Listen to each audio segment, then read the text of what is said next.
Welcome to another Compassion Works for All video. This is Anna, and I am here at a site that had a horrific tornado that went through about 4 or 5 years ago.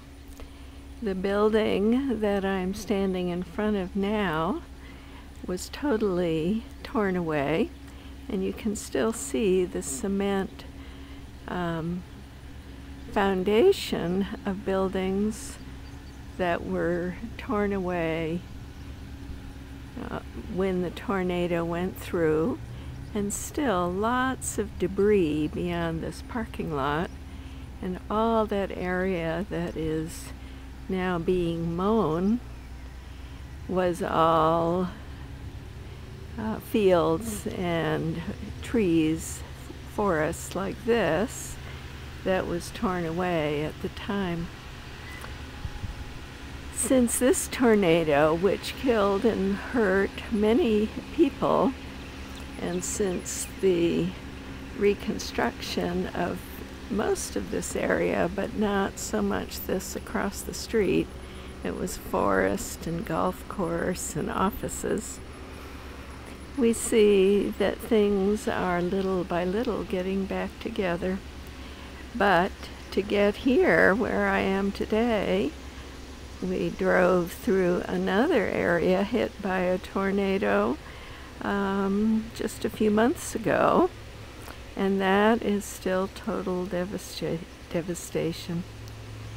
So the teaching here, of course, is that we never know when things will drastically change, and something as visible as a tornado that leaves so much wreckage in its wake is a reminder that there are people too that had horrible trauma and whose lives were taken, and who still suffer injury from acts that they never knew would happen that morning when they woke up.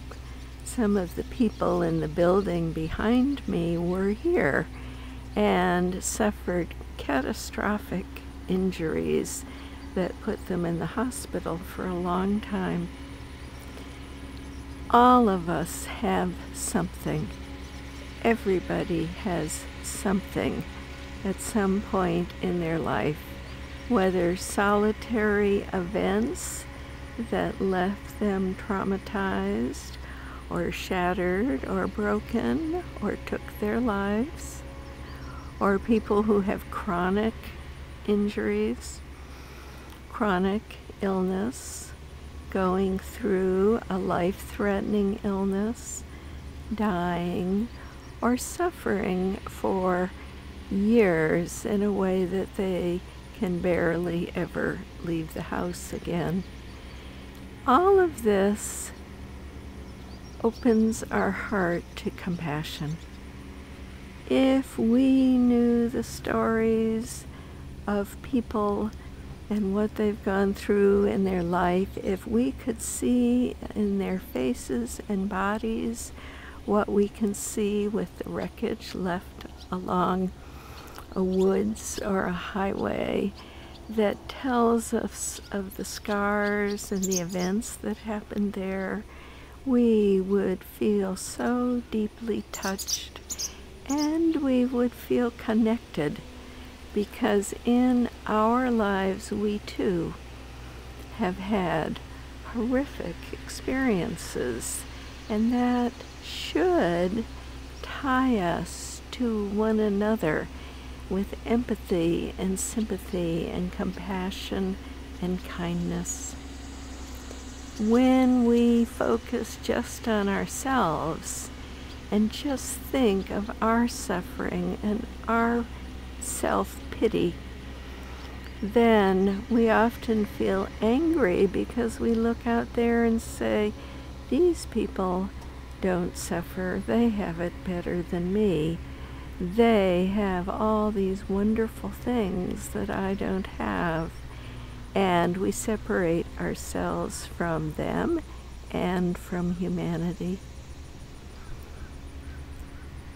Take the time to look in the faces of others, to look at the bodies of others, to hear the life stories of others, and share yours too as teachings, so that we all remember that we are one with one another. And as much as we can help others, they can help us. And together we work for compassion for all. Thank you for your kindness and compassion to others. Help everyone you can as they need it.